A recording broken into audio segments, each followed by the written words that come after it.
अस्सलामुअलैकुम my dear students, कैसे हैं आप। Welcome to my YouTube channel Mr and Mrs Biology. और आज हम अपना चैप्टर नंबर 2 यूनिट 2 कंटिन्यू कर रहे हैं। और आज जो हम टॉपिक पढ़ेंगे उसमें हम ये देखेंगे दो चीज़ें। हम देखेंगे कि किस तरीके से kidney osmo regulatory role play करती है, how kidney is involve in osmo regulation. तो हम mainly osmo regulatory role of kidney देखेंगे कि किस तरीके से वो वाटर को कंजर्व करती है अगर वो बॉडी में कम हो। तो उसके लिए बेसिक 2 मैकेनिज्म्स हैं। एक काउंटर करंट मल्टीप्लायर जिसके थ्रू किडनी वाटर को कंजर्व करती है, काउंटर करंट मल्टीप्लायर, और दूसरा है हार्मोनल कंट्रोल। तो आज हम यही दोनों टॉपिक्स देखेंगे और सीखेंगे कि किडनी किस तरीके से ऑस्मो रेगुलेशन में पार्टिसिपेट करती है। तो दो तरीके हैं, एक तो काउंटर करंट मल्टीप्लायर है जिसके जरिए kidney plays important role in conservation of water, और दूसरा है हार्मोनल कंट्रोल। पहले हम देखते हैं काउंटर करंट मल्टीप्लायर क्या है। तो काउंटर करंट मल्टीप्लायर अगर मैं इसको डिफाइन करूं तो ये सिंपली एक्टिव अपटेक है ऑफ सोडियम मेनली, लेकिन बेटा सोडियम के साथ पोटेशियम भी होता है और क्लोराइड भी। हमने पहले प्रॉपरली इसको डिफाइन करना है। तो active uptake of sodium into interstitium, ठीक है। इंटरस्टिशियम यानी जो इंटरस्टिशियल स्पेस है उसके अंदर एक्टिवली सोडियम और दूसरे आयंस को एक्टिवली पंपिंग करना, ठीक है, टू मेक इट कॉन्सेंट्रेटेड। जब एक्टिव अपटेक होगा सोडियम का into interstitium, rendering it concentrated, rendering वो इसको बना देगा कॉन्सेंट्रेटेड, ठीक है। तो ये जो एक्टिव अपटेक ऑफ सोडियम है into interstitium rendering it concentrated by ascending limb, ये असेंडिंग लिम्ब से होता है, ठीक है। कॉजिंग, जिसकी वजह से क्या होगा, causing gradual osmotic outflow of water, जिससे ग्रेजुअली आउटफ्लो ऑफ वाटर होगी कहां पर, थ्रू डिसेंडिंग लिम्ब। जो डिसेंडिंग लिम्ब है उससे ग्रेजुअली वाटर बाहर जाएगा। एक साइड से क्या जा रहा है, एक्टिवली अपटेक किया जा रहा है सोडियम को, और एक साइड से वाटर खुद ब खुद बाहर आ रहा है। ये काउंटर करंट मल्टीप्लायर कहलाता है। अब हम ना इसको समझते हैं। ये लूप ऑफ हेनले में और कलेक्टिंग डक्ट्स में होता है। ये है हमारे पास loop of Henle. We already know कि जो लूप ऑफ हेनले है उसका डिसेंडिंग लिम्ब जो होता है वो थिन वॉल्ड होता है, that is permeable to water. लेकिन ये वाला जो असेंडिंग लिम्ब है जो ऊपर की तरफ जा रहा है, being thick walled it is not permeable to water and does not allow, ये अलाउ नहीं करता किसको, ऑस्मोसिस को। ये है लूप ऑफ हेनले। फिर हमें पता है कि लूप ऑफ हेनले के बाद यहाँ पर तो डिस्टल कॉन्वोल्यूटेड ट्यूब्यूल होती है, फिर उसके बाद यहाँ पे क्या मौजूद होती है, कलेक्टिंग डक्ट्स। तो हम सिर्फ काउंटर करंट मल्टीप्लायर को यहाँ पर समझना चाह रहे हैं। तो ये हमारे पास लेट सपोज के कलेक्टिंग डक्ट है, ठीक है। यहाँ पे हमें पता ही है कि ये इतने हिस्से में क्या होता है, ये वाला हिस्सा डिस्टल कॉन्वोल्यूटेड ट्यूब्यूल्स होती है, ठीक है। हम सिर्फ इतना पोर्शन देखते हैं। अब बेटा ये देखिए कि ये वाला जो लिम्ब है, ये लिम्ब जिसको हम बोलते हैं डिसेंडिंग लिम्ब, थिन वॉल्ड है and it is permeable to water. ये परमिएबल है टू वाटर, पानी इससे गुजर सकता है। लेकिन जब आप असेंडिंग लिम्ब की बात करेंगे तो दिस इज असेंडिंग लिम्ब।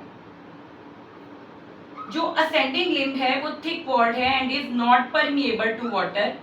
ये वाटर के लिए तो परमिएबल नहीं है टू वाटर, बट ये क्या करता है, ये अलाउ करता है, अलाउ मूवमेंट ऑफ आइंस।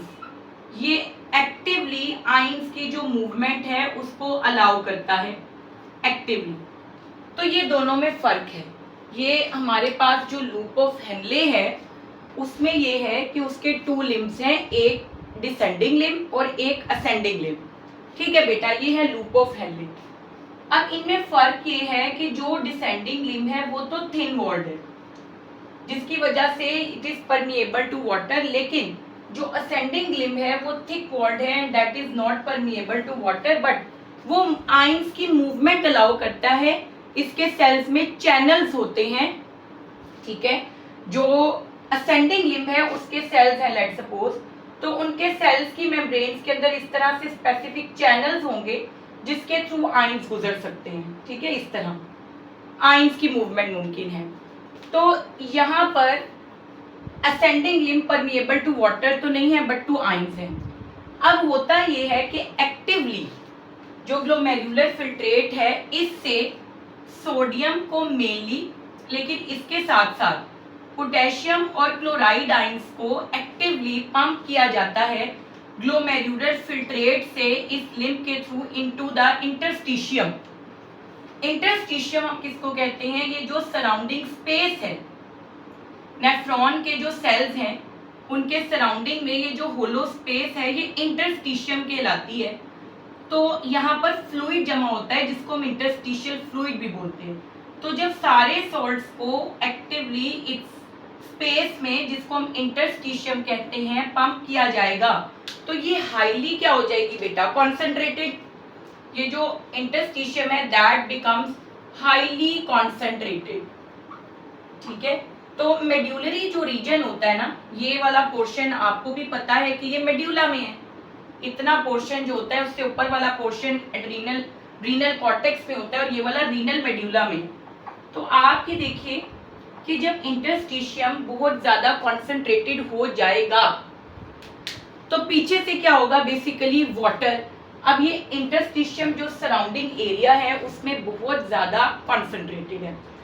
अब होगा ये कि क्योंकि डिसेंडिंग लिम्ब थिन वॉल्ड है और इसी तरह जो कलेक्टिंग डक्ट्स हैं वो भी थिन वॉल्ड होती हैं, तो यहाँ से क्या होगा बेटा? जो वाटर है दैट ऑलवेज फॉलोज सोल्यूट्स, तो ग्रेजुअली यहाँ से पानी भी ऑस्मोसिस के जरिए from higher to lower concentration जो डिसेंडिंग लिम्ब है उससे वाटर भी इस स्पेस में आएगा। वाटर यहाँ पर आता जाएगा ऑब्वियसली, क्योंकि इंटरस्टिशियम बहुत ज्यादा कॉन्सेंट्रेटेड है, वाटर का रूल है। तो पीछे से यहाँ पर क्या आएगा? वाटर भी आएगा। अब ये जो वाटर आया है ये इस इंटरस्टिशियम में कलेक्टिंग डक्ट से भी आएगा वाटर, क्योंकि सराउंडिंग इंटरस्टिशियम बहुत ज्यादा कॉन्सेंट्रेटेड है। तो यहाँ से भी वाटर आएगा और कलेक्टिंग डक्ट से भी वाटर आएगा। आने के बाद वी ऑलरेडी नो कि यहाँ पर हमारे पास क्या मौजूद होता है? यहाँ पर एक नेटवर्क है ब्लड कैपिलरीज का, जिसको हम क्या बोलते हैं? वॉजा रेक्टा, ठीक है। यहाँ पर एक रिच नेटवर्क ऑफ कैपिलरीज है जिसको वॉजा रेक्टा बोलते हैं। और यही जो वॉजा रेक्टा है ये कहाँ पर मौजूद है? यही वॉजा रेक्टा मौजूद है आपके कलेक्टिंग डक्ट्स के सराउंडिंग में। तो जब इंटरस्टिशियम में आएगा तो इंटरस्टिशियम से वो फाइनली डिफ्यूज होकर वॉजा रेक्टा की ब्लड कैपिलरीज में चला जाएगा और इस तरह मजीद वाटर की कंजर्वेशन होगी। कल हमने नॉर्मल यूरिन प्रोडक्शन देखी थी कि नॉर्मली यूरिन प्रोड्यूस होता है जिसमें प्रॉक्सिमल कॉन्वोल्यूटेड ट्यूब्यूल में मैक्सिमम रीअब्जॉर्प्शन होती है, कुछ लूपोफेले में होती है। लेकिन अगर आपकी बॉडी में पानी कम है and the kidney needs to conserve body, तो काउंटर करंट मल्टीप्लायर के थ्रू भी वाटर को कंजर्व करवाया जाता है। उसमें क्या होता है? बहुत सिंप्लीफाइड कॉन्सेप्ट है, मैं आपको एक बार रिपीट करती हूँ कि जो डिसेंडिंग लिम्ब है that is thin walled and is permeable to water, but ascending limb is not permeable to water, it is thick walled. लेकिन इसके जो सेल्स की मेम्ब्रेन्स होती हैं उनमें स्पेशल चैनल्स होते हैं जिनके थ्रू आयंस की मूवमेंट मुमकिन है। अगर बॉडी में पानी कम हो तो क्या किया जाता है? असेंडिंग लिम्ब से एक्टिवली सोडियम क्लोराइड और पोटेशियम आयंस को एक्स्ट्रा सेलुलर स्पेस, जो सेल्स के बाहर की खाली स्पेस है जिसको हम इंटरस्टिशियम कहते हैं, उसमें पंप करके उसको हाईली कॉन्सेंट्रेटेड बनाया जाता है। जब वो हाईली कॉन्सेंट्रेटेड हो जाती है तो डिसेंडिंग लिम्ब से जो ग्लोमेरुलर फिल्ट्रेट आ रहा है वहां से वाटर ऑस्मोटिकली बाहर इंटरस्टिशियम में जाएगा, क्योंकि इंटरस्टिशियम बहुत ज्यादा कॉन्सेंट्रेटेड है, ठीक है। और इसी तरह जो कलेक्टिंग डक्ट्स हैं इनमें भी क्या होगा? Water will move out. जो कलेक्टिंग डक्ट्स हैं इनमें जो यूरिन आया है यहाँ से भी वाटर बाहर जाएगा, क्योंकि इंटरस्टिशियम इज हाईली कॉन्सेंट्रेटेड और वाटर की प्रॉपर्टी है ऑस्मोसिस, वो higher to lower concentration move करता है। जब वो इंटरस्टिशियम में जाएगा तो वहां से जो वॉजा रेक्टा ब्लड कैपिलरीज का नेटवर्क सराउंड कर रहा है लूप ऑफ हेनले को और कलेक्टिंग डक्ट्स को, वहां से वो वापस ब्लड में चला जाएगा, तो मजीद वाटर ब्लड में भेजा जाएगा और यूरिन को कंसंट्रेट किया जाएगा। तो एक तो तरीका ये है, और प्रॉपरली मैंने इसको पहले ऊपर डिफाइन किया कि एक्चुअली में काउंटर करंट मल्टीप्लायर कहते किसको हैं। और काउंटर करंट मल्टीप्लायर इसको कहने की मेन वजह एक तो ये है कि एक तरफ से सॉल्ट्स को अपटेक कर रहे हैं, दूसरी तरफ से वाटर खुद ब खुद आ रहा है। दूसरी बात, जो ग्लोमेरुलर फिल्ट्रेट होती है और जो ब्लड फ्लो होती है उनकी डायरेक्शन क्या होती है, ऑपोजिट टू ईच अदर। ठीक है, यानी अगर यहाँ पर ग्लोमेरुलर फिल्ट्रेट डिसेंडिंग लिम्ब से नीचे आ रहा है तो यहाँ पर ब्लड फ्लो ऊपर की तरफ होगी। जो ब्लड फ्लो है डिसेंडिंग लिम्ब में दैट वुड बी अपवर्ड। तो ऑपोजिट डायरेक्शन होती है ग्लोमेरुलर फिल्ट्रेट की और ब्लड की। ठीक है, अब आप ये देखिए कि यहाँ पर से जो ग्लोमेरुलर फिल्ट्रेट है ये ऊपर की तरफ जा रहा है ना, तो ब्लड की फ्लो नीचे की तरफ होगी। ब्लड की फ्लो इस तरीके से है, ब्लड फ्लो कर रहा है असेंडिंग लिम्ब से इस तरह डिसेंडिंग लिम्ब की तरफ। ठीक है, और ग्लोमेरुलर फिल्ट्रेट जो है वो फ्लो कर रहा है डिसेंडिंग लिम्ब से असेंडिंग लिम्ब की तरफ। इससे मैक्सिमम डिफ्यूजन होती है वाटर की इनटू ब्लड, तो इसीलिए हम इसको काउंटर करंट मल्टीप्लायर कहते हैं। ग्लोमेरुलर फिल्ट्रेट डिसेंडिंग लिम्ब से असेंडिंग लिम्ब की तरफ आ रहा है और ब्लड की फ्लो असेंडिंग लिम्ब से डिसेंडिंग लिम्ब की तरफ है। तो ये बेटे आपके पास आता है about counter current multiplier. Next हमारे पास जो बात आती है वो बेसिकली क्या आएगी, हार्मोनल कंट्रोल। हार्मोनल कंट्रोल भी है, हार्मोन्स के जरिए भी क्या किया जा सकता है, जो यूरिन की कंसंट्रेशन है उसको कंट्रोल करके किडनी ऑस्मोरेगुलेशन करती है। हार्मोनल कंट्रोल में 2 बेसिक हार्मोन्स हैं जो कि पार्टिसिपेट करते हैं। देखिए, अगर आपके बॉडी के अंदर वाटर एक्सेस है, वाटर एक्सेस में है तो डाइल्यूट यूरिन प्रोड्यूस होता है, और अगर आपकी बॉडी में वाटर डेफिशिएंसी है यानी पानी कम है तो किडनी क्या करती है, मैक्सिमम वाटर को कंजर्व करके कॉन्सेंट्रेटेड यूरिन बनाती है जिसके अंदर मैक्सिमम क्या होंगे, सॉल्ट्स होंगे और मिनिमम वाटर होगा अगर वाटर की डेफिशिएंसी है। एक बहुत इंपॉर्टेंट हार्मोन जो कि यूरिन की कॉन्सेंट्रेशन में हेल्प करता है दैट इज एडीएच। एडीएच क्या है, ADH is anti diuretic hormone, और हम इस एंटी डाययूरेटिक हार्मोन को वैसोप्रेसिन का नाम भी देते हैं। ये सिनोनिमस टर्म है एडीएच के लिए। ठीक है, अब हम इस हार्मोन को देखते हैं कि ये किस तरीके से पार्टिसिपेट करता है ऑस्मोरेगुलेशन में। बेटे देखिए, पहली बात तो ये कि एडीएच जो है वो बेसिकली सिंथेसाइज कौन करता है, हाइपोथैलेमस। मेनली जो एडीएच है अगर हम देखें तो it is synthesized by hypothalamus. ठीक है, एडीएच को ये सिंथेसाइज करता है और सिक्रीट करता है, सिंथेसाइजेस एंड सिक्रीट्स, ये बेसिकली इसका ओरिजिन है। ठीक है, ये सिंथेसाइज भी करेगा और हाइपोथैलेमस को सिक्रीट भी करेगा, एडीएच को ये सिक्रीट भी करेगा। अब नेक्स्ट, ये जो हार्मोन है ना ये पिट्यूटरी ग्लैंड के पोस्टीरियर लोब में आके स्टोर हो जाता है। ये जो हमारे पास पिट्यूटरी ग्लैंड है वो कह लें कि आपके पास सबसे इम्पॉर्टेंट ग्लैंड है हमारी बॉडी का। तो पोस्टीरियर जो लोब होता है पिट्यूटरी ग्लैंड का, वहां पर आकर ये हार्मोन स्टोर हो जाता है। ठीक है, अब ये जो पोस्टीरियर ग्लैंड, ये जो पिट्यूटरी ग्लैंड का पोस्टीरियर लोब है, ये इसको रिलीज कब करता है, जब वाटर की डेफिशिएंसी हो। अब देखिए बेटे, बनाया तो इसको हाइपोथैलेमस ने, लेकिन अपॉन स्टिमुलेशन इसको रिलीज कौन करता है, posterior lobe of pituitary gland releases ADH upon stimulation. जब इसको ऑर्डर मिलता है तो ऑर्डर रिसीव करने पर ये एडीएच को रिलीज करता है।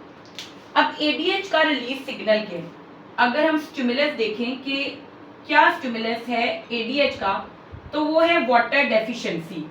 अगर आपकी बॉडी के अंदर पानी कम है, ठीक है, तो ये जो हाइपोथैलेमस है इसके अंदर ऑस्मो रिसेप्टर्स होते हैं। जब ब्लड उनसे गुजरता है, डेफिनेटली ब्लड हर एक ऑर्गन से, ब्लड कैपिलरीज की सराउंडिंग, जो हर एक टिश्यू में सराउंडिंग में ब्लड कैपिलरीज होती हैं, ब्लड वहां से गुजरता है।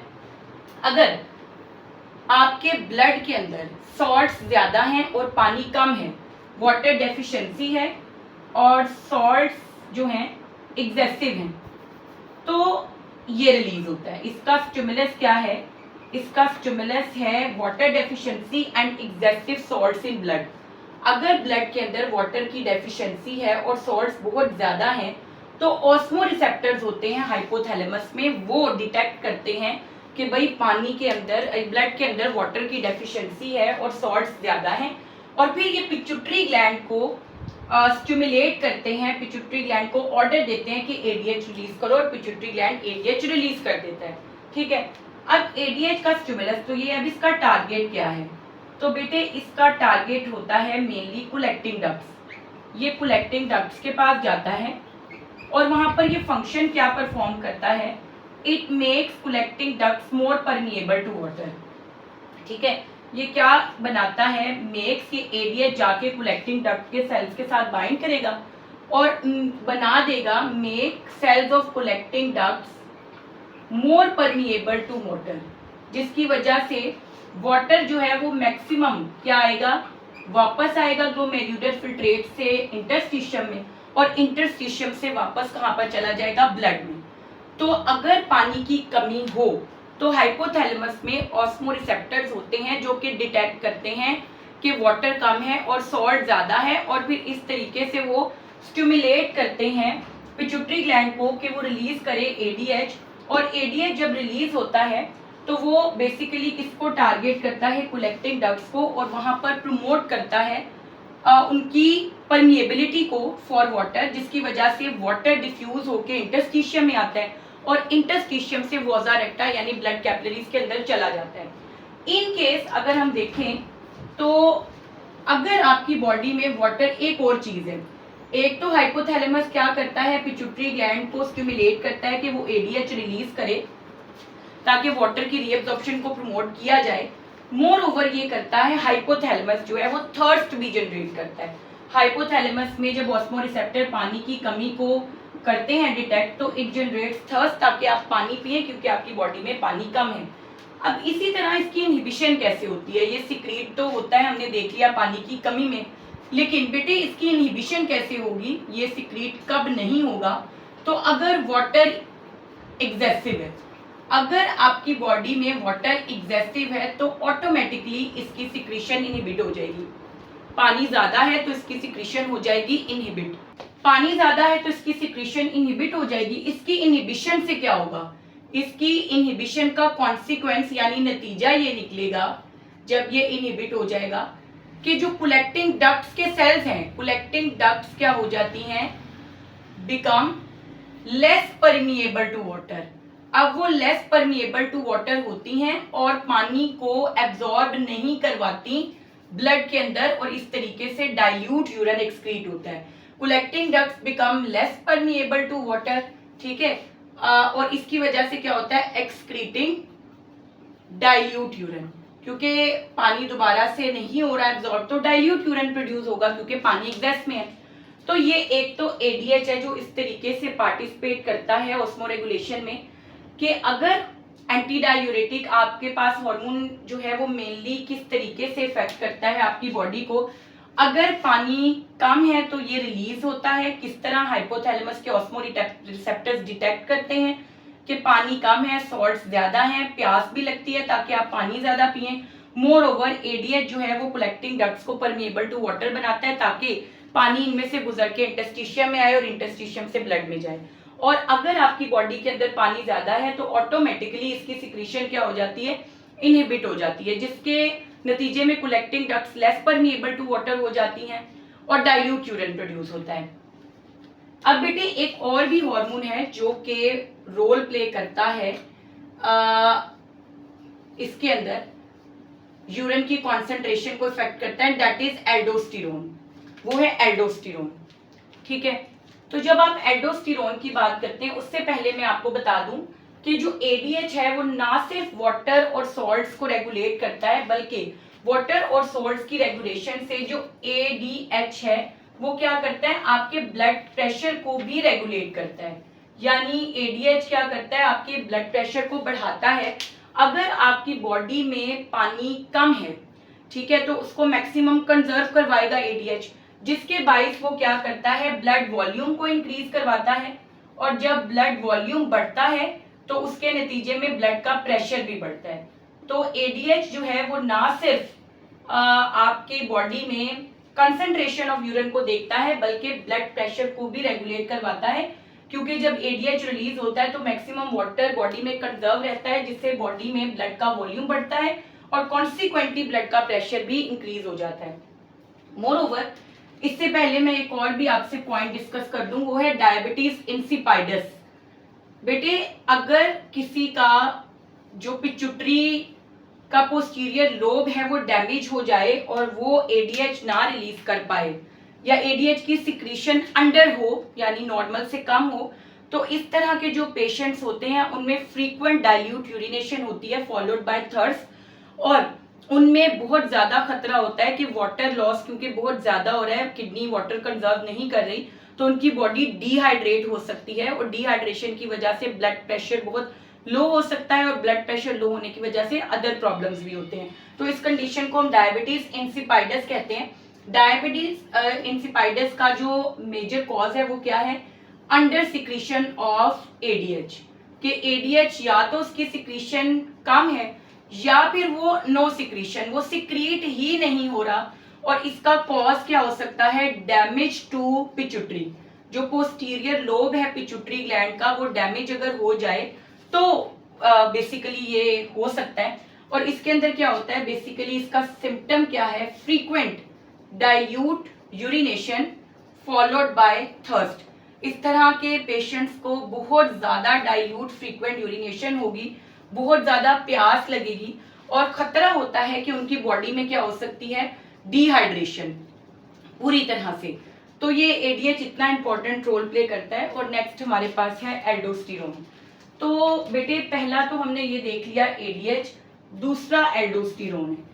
जब हम एल्डोस्टेरोन की बात करते हैं तो एल्डोस्टेरोन का सोर्स क्या है, adrenal glands on the top of our kidneys. अगर हम देखें, जब हमने ये पहला ही दिन टॉपिक किया था तब भी ये बात देखी थी कि जो किडनीज होती हैं उनकी टॉप पर पेयर ऑफ एड्रीनल ग्लैंड्स होते हैं, जिनके टू पोर्शंस होते हैं, एक एड्रीनल कॉर्टेक्स और एक एड्रीनल मेड्यूला।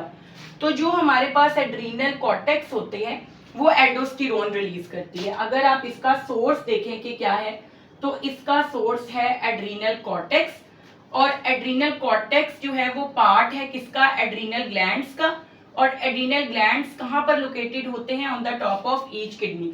ये इसका सोर्स है। बेटे, जो एल्डोस्टेरोन है ना, वो प्राइमरीली इन्वॉल्व है in the conservation of sodium and salts. तो अगर आपकी बॉडी के अंदर सोडियम कम हो, नमक यानी जिसको सोडियम क्लोराइड भी कहते हैं, अगर वो कम हो तो उससे आपका ब्लड प्रेशर डाउन हो जाता है, क्योंकि जब सोडियम कंजर्व नहीं होगा तो बेटा वाटर भी नहीं कंजर्व होगा। यहाँ पर हम देख सकते हैं कि जब सोडियम को एक्टिवली पंप किया जाता है इंटेस्टिशियम में, उसी के पीछे वाटर आता है, वाटर फॉलोज सोडियम। तो अगर सोडियम की रीएब्जॉर्प्शन नहीं हो रही है, आपके ब्लड में सोडियम कम है, तो कॉन्सिक्वेंटली वाटर भी कम होगा, और ब्लड का वॉल्यूम डिक्रीज होने की वजह से ब्लड का प्रेशर भी कम हो जाएगा। यही वो वजह है कि जब किसी का ब्लड प्रेशर डाउन होता है तो हम उसको एडवाइज करते हैं कि वो पिंच ऑफ सॉल्ट या कोई भी सॉल्टी चीज इनटेक करे, क्योंकि सोडियम का लेवल जब बढ़ेगा, जब सोडियम कंजर्व करेगी किडनी तो वो वाटर को भी कंजर्व करेगी। तो मेनली जो एल्डोस्टेरोन है उसका सोर्स एड्रीनल कॉर्टेक्स है, और इसका टारगेट क्या है, अकॉर्डिंग टू बुक तो उन्होंने टारगेट इसका बताया हुआ है कि इसका टारगेट कलेक्टिंग डक्ट्स है, लेकिन अलोंग विद कलेक्टिंग डक्ट्स इसका टारगेट लूप ऑफ हेनले का बेसिकली असेंडिंग लिम्ब है। ये जो असेंडिंग लिम्ब से सोडियम की, पोटेशियम की और क्लोराइड की अपटेक है ना, that is mainly due to aldosterone. Aldosterone जब इनके सेल्स के साथ बाइंड करता है तो चैनल्स ओपन होते हैं जिनके थ्रू सोडियम, क्लोराइड और पोटेशियम इंटरस्टिशियम में आते हैं, उसको कॉन्सेंट्रेटेड बनाते हैं और फिर ऑस्मोसिस होता है। तो सिंपली बेटा आप ये देखिए कि इसका टारगेट कलेक्टिंग डक्ट्स और लूप ऑफ हेनले है। वहां पर मेनली ये फंक्शन क्या परफॉर्म करता है, तो it promotes the absorption of sodium. ये मेनली प्रमोट करता है एब्जॉर्प्शन ऑफ सोडियम। तो जब सोडियम एब्जॉर्ब होगा इन इंटरस्टिशियम, ठीक है, इंटरस्टिशियम के अंदर सोडियम आएगा तो ऑब्वियसली क्या होगा, फॉलोड बाय ऑस्मोसिस। जब सोडियम का अपटेक होगा तो उसके पीछे ऑस्मोसिस भी होगा, पानी भी आएगा। और वो वाटर अल्टीमेटली कहाँ पर जाता है, ब्लड कैपिलरीज में, जो कि सराउंड कर रही होती हैं लूप ऑफ हेनले को और कलेक्टिंग डक्ट्स को, जिनको हम बोलते हैं वॉजा रेक्टा। तो इस तरह सोडियम भी कंजर्व होता है और फाइनली यूरिन भी जो है वो कंसंट्रेटेड बनता है और मैक्सिमम जो है हमारे पास वाटर भी किडनी कंजर्व कर लेती है। तो एल्डोस्टेरोन प्राइमरीली इन्वॉल्व होता है in the conservation of sodium, ठीक है। और सोडियम की कंजर्वेशन मैंने आपको बताई कि वो कितनी इंपॉर्टेंट है कि अगर सोडियम की कंजर्वेशन नहीं होगी, अगर सोडियम कंजर्वेशन नहीं हो रही, ठीक है, तो पीछे से क्या होगा, वाटर कंजर्वेशन भी नहीं होगी, दोनों चीजें नहीं होंगी और डाइल्यूट यूरिन प्रोड्यूस होगा। तो डाइल्यूट यूरिन प्रोड्यूस होने से ब्लड का वॉल्यूम डिक्रीज हो जाएगा और ब्लड प्रेशर भी डिक्रीज हो जाएगा। तो जब किडनी सोडियम कंजर्व करती है तो पीछे पीछे वाटर भी कंजर्व होता है और ब्लड का वॉल्यूम स्टेबल रहता है। तो बेटा इस तरीके से ये पूरा टॉपिक है जिसमें हम क्लियरली अंडरस्टैंड कर सकते हैं कि किस तरीके से किडनी ऑस्मो रेगुलेशन का रोल प्ले कर रही है। One of the most important long question है ये। काउंटर करंट मल्टीप्लाई की आप एग्जैक्ट ये डेफिनेशन याद कर सकते हैं और इसको डायग्रामेटिकली एक्सप्लेन कर सकते हैं। फिर हार्मोनल कंट्रोल में एडीएच को हमने हर एस्पेक्ट से देखा और फिर एल्डोस्टेरोन को। तो सिंपली बेटा आई होप कि ये आपको बहुत अच्छे से समझ आ गया होगा और अब आपने इसको याद करना है। इंशाल्लाह कल मिलते हैं नेक्स्ट टॉपिक के साथ। टेक केयर, अल्लाह हाफिज।